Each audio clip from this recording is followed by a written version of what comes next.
cintai, engkau ku hargai.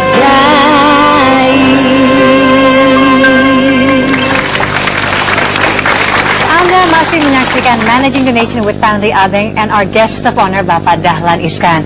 Pak Dahlan sudah menjabat selama 1,5 tahun. Pertanyaan saya Pak adalah, dengan segitu banyak gebrakan, satu malam tidurnya berapa jam?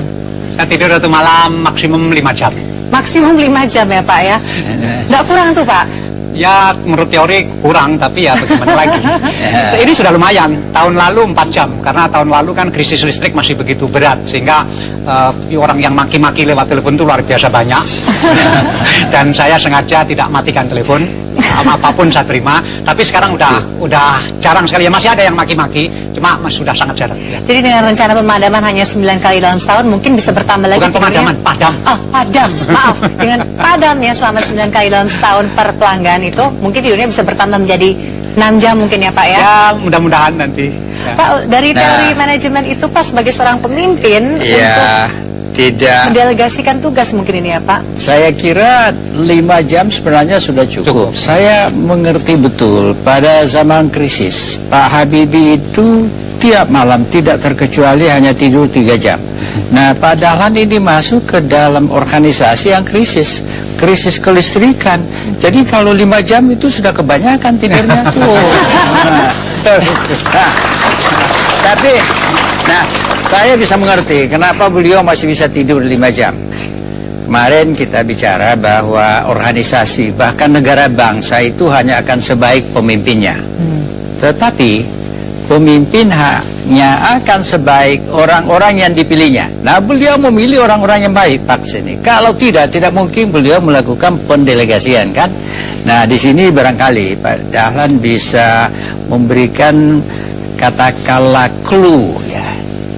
Kalau mau milih orang tadi kan sudah di Telkom itu integritas nomor 1, nomor 2 antusias, nomor 2 entusias. Ya kita katakan motivasi, passion. Nah itu saya kira tip yang sangat baik sekali. Nah Pak Dahlan ini kan masih akan mengalami satu proses lanjutan ya, untuk menjadikan Indonesia PLN lebih baik dari Malaysia.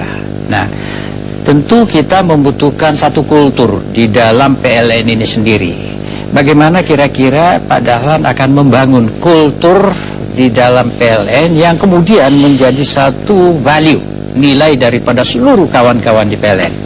Ya Pak, itu berat sekali memang, karena kultur PLN itu kan asalnya dari pemerintah. Betul. Karena dulu namanya kan bukan PT PLN, dulu namanya Departemen PUTL, Pekerjaan Umum dan Tenaga Listrik. Sehingga memang budaya pejabat itu luar biasa kental sekali. Tapi pelan-pelan kita hapus. Misalnya upacara itu sekarang sudah kita hapus. Ya ada. Karena kalau dulu harus upacara, kemudian kepala cabang itu lebih bangga kalau menjadi inspektur upacara daripada melayani misalnya begitu. Karena kalau jadi inspektur upacara itu kan gagal begitu. Kemudian misalnya, kemudian ketika ada yang mempersoalkan bahwa oh ini ada yang ambil komisi karena baju seragam, ini pasti ada yang main komisi. Saya bilang hapus saja baju seragam. Jadi sekarang nggak ada baju seragam, misalnya begitu. Kemudian peringatan hari-hari besar.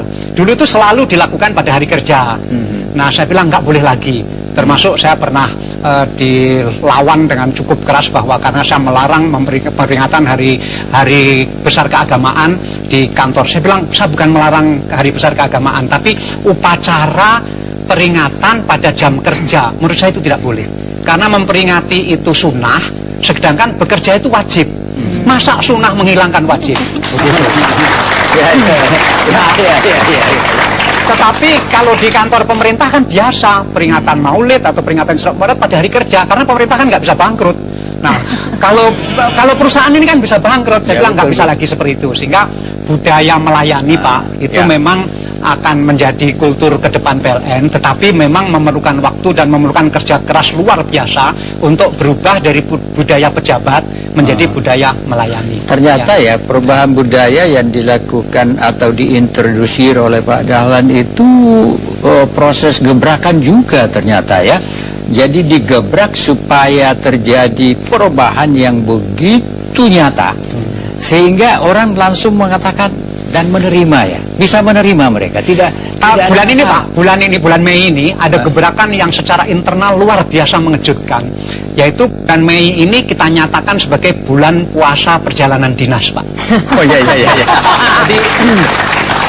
Jadi selama 1 bulan itu tidak boleh ada orang PLN yang melakukan perjalanan dinas. Karena kalau perjalanan dinas itu buang waktu kerja, buang biaya tiket, biaya hotel, uang saku.